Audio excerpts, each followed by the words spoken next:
I want to talk to you guys about lying and liars and people who lie to us. The fashion industry, our parents, our teachers, our friends, ourselves. So really just, I would say, write them all off because they're all liars. What have they been lying about exactly? Lots, but today we're going to be talking about clothes. I feel like when I was growing up, I felt like there were all of these hidden secrets, hidden truths about clothes that other people had that I didn't, and that were decided because they made the most sense. And most of those things were not true. So we're going to talk about some things. Maybe these aren't things that you ever grew up thinking were true. But someone did, and maybe that someone is just me. We're just gonna have a good time with this. So let's talk about some lies that it's time to unlearn about clothes so that we can rebuild that relationship or build it for the first time maybe. Get a little frisky.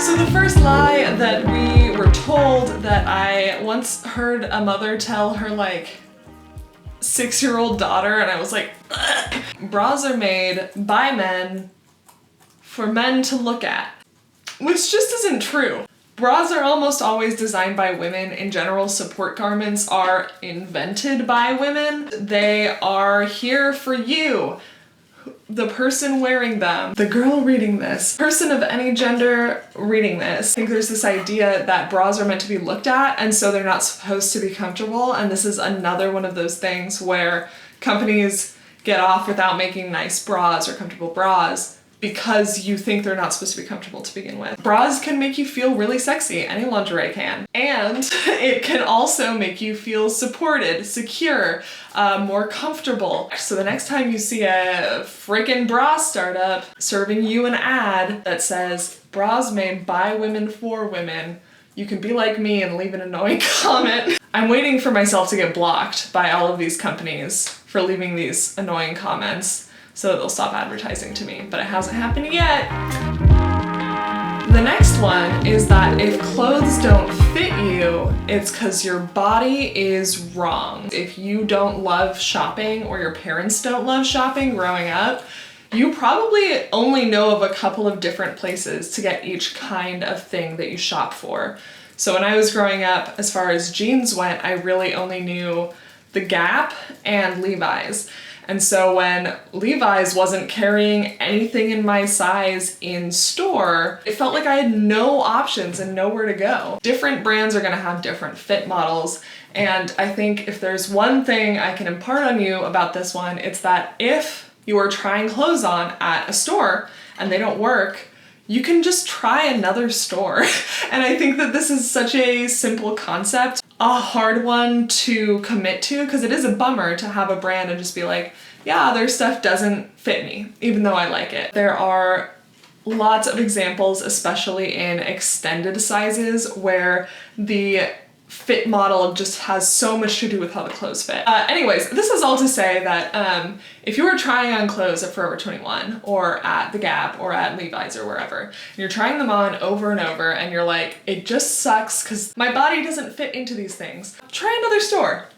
And try looking for influencers or friends who have similar shapes to you, talking to them, figuring out, all right, who do you like? What kind of styles work for you? Avoid any Cosmo or other magazine article talking about how to dress for your body type. If I could just kind of ban those from the internet, I would. In general, just if something doesn't work for you, leave it behind. Don't try and make it work unless you have a sewing machine and you want to sew it and make it work, and then you can kind of do whatever you want. And the other thing to recognize is that a lot of these clothes are being made as cheaply as possible, so they're not going through extensive fit testing at all. If you're shopping at a smaller brand like Tuesday Baston or Big Bud Press, every size is getting pretty rigorously tested, whereas if you shop at Forever 21, they're pretty much figuring out one thing or maybe 2 or 3 things and then just rolling them out because they're not going to be on store shelves for more than a few weeks. A lot of the time, if you try on a piece of clothing and you're like, this doesn't fit me, I thought X, Y, and Z, but maybe that's not true because this doesn't fit me,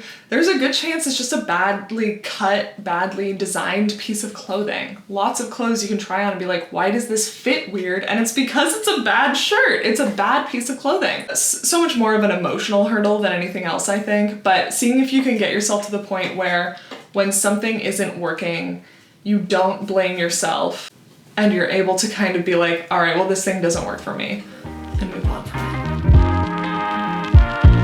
The next one is that fast fashion is the only accessible option for clothes. For some people, this is true, and I know this is a really hot topic, so please don't cancel me. When I was younger, I will say the Forever 21 plus section was a huge part of the way I was able to figure out what clothes I liked. It was the first time that I'd been able to find cute, cool clothes in my size consistently. Because I was very tall from a very young age, very big hips from a very young age, and I just had a hard time finding clothes. So the Forever 21 plus section was great for me in that sense. In another sense, it was not great. I think it was definitely better than nothing, and I think that if that's your only option, then you should do whatever you have to do to feel good in your clothes. I did not feel good in most of the clothes that I ended up getting. I did feel good in some of them. Some of those purchases I absolutely don't regret. It's not like I'm like, every piece of clothing I bought from there was trash, but I ended up buying a lot more because I was just like, well, I might as well just get more stuff. And I got a lot of stuff where I put it on and I was like, I don't really feel good in this, but in theory, I think it's cute, so I should just get it. If that is you, then I think there are other options for you. So if you're buying a lot of fast fashion clothing, taking the time to take that energy that you would spend sifting through every rack at Forever 21 and instead saying, I'm gonna take that energy and either put it to a thrift store, depending on where you live. Might not always work. A lot of people don't like thrifting, but this is just, if you're already spending a ton of time shopping, you can do it in a thrift store. And then those finds feel a lot more rewarding, and I think you're less tempted to buy something that is trendy but you don't like. You can also take all of that energy and just be determined to only buy things that are like God tier, you really love them. The feeling of loving my clothes and loving how I looked in my clothes was not more accessible to me because of that.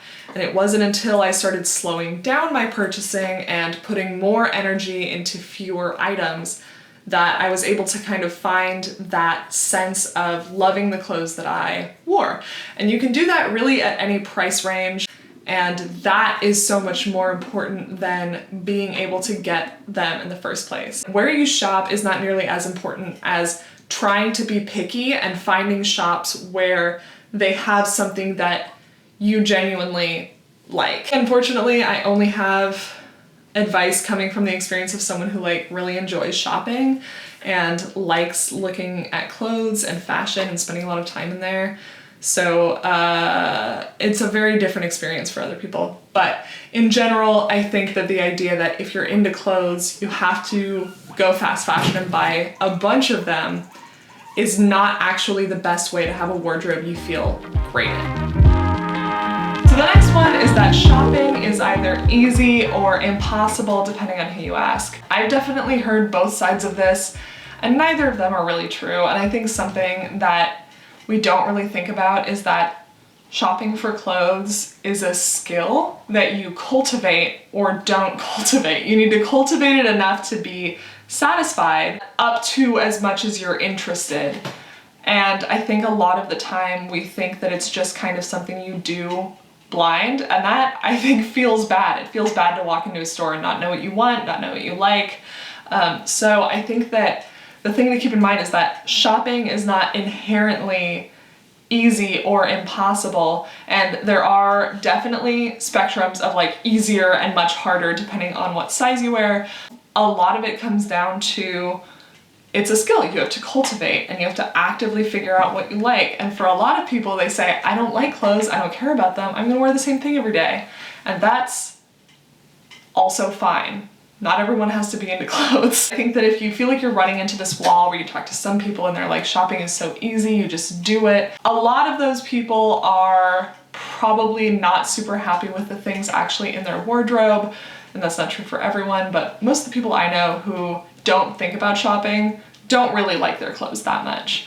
And then when you talk to people where it's like shopping is impossible, it can be very difficult a lot of the time, but I think it's good to try if you can and keep some measure of optimism, because otherwise it's so easy to settle into clothes that you really dislike. And that can be an important survival mechanism when you genuinely can't find anything, but it's also an easy trap to get caught in. So trying to find a way out of that. Shopping is difficult in the same way that going to the hardware store and finding the right screw or plank of wood is difficult when you don't know what you're doing, but we just don't tend to respect it as much of like a trained skill. Shopping is medium hard, and it's a skill you practice, not a talent you have. The next one is that if clothes feel bad, it's because you don't know how to wear them. This is a kind of particular one, and I'm not sure if everyone had the same experience that I did when it came to this, but I was always under the impression as a kid that if I put on a piece of clothing and something felt wrong about it, it's because I didn't understand how it was supposed to work, because I thought, well, people designed this for a reason, I just don't know what that reason is. Shirts that require you wear a bra, but you can't really wear a bra with them. Things that require you buy different items to wear them. Something where you can never get it to stay where it's supposed to. These are all things where I was truly like, I'll figure it out one day. I'll figure out what they want me to do. I just don't know what to do right now. It's not true. Some of those things are true. I think that the era of the BuzzFeed life hack video really rotted my brain into thinking that I just didn't know how to use things. Someone out there really thoughtfully put the strap in just the wrong place so it would never be covered by a bra strap. And a lot of the time that's just not true. If clothes aren't working, it's probably not your fault. There are exceptions. I've worn things backwards. During 2017, the year of the cold shoulder, I put my arms through the cold shoulder thing instead of the sleeve. It happens, but it's definitely not the majority of things like that. And then the last one is that clothes need to fit off the rack, or even are meant to fit off the rack. When the concept of factory clothing was put forth, most places expected you to then tailor your clothes to your own body type, body shape. Factory clothes tend to be made based on kind of a certain set of proportions, and those are sometimes a little different depending on the fit model and depending on the company. They are made to try and accommodate the largest number of people, which means that a lot of people they don't accommodate well. And I feel like such an asshole because people are like, oh, how do you find clothes that fit? And I'm like, I alter them. I feel like I alter like most of my clothes at this point, and it's just a little bit. I bring in pants at the waist, I bring in dresses a little bit. A lot of the time I'll need to size up to get the right length, so then I'll have to bring it in somewhere else. But if you cannot do that, tailors are very affordable a lot of places, and I think tailoring is a skill that is generally also pretty undervalued in American society today. And I would encourage you to get your shit tailored. If you have your favorite pair of pants of all time and the crotch busts out, and you're like, I don't want to buy new pants, you can get that patched.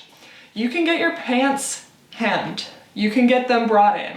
Scary to do the first time because you're like, I don't know what I'm expecting, but it gets a lot easier, very worth it. And it's nice to be able to support kind of one of the few remaining like skilled tradesmen jobs. Like I wish I could go to a cobbler too. I think that would be fun. Don't be afraid of the tailor, and don't be afraid to be picky. I think that's it. So please let me know what lies you were told growing up about clothing. I would love to hear them. I think that's all that I have for you guys. It was good talking to you. I hope you all have a great week. I'll talk to you next time. Bye.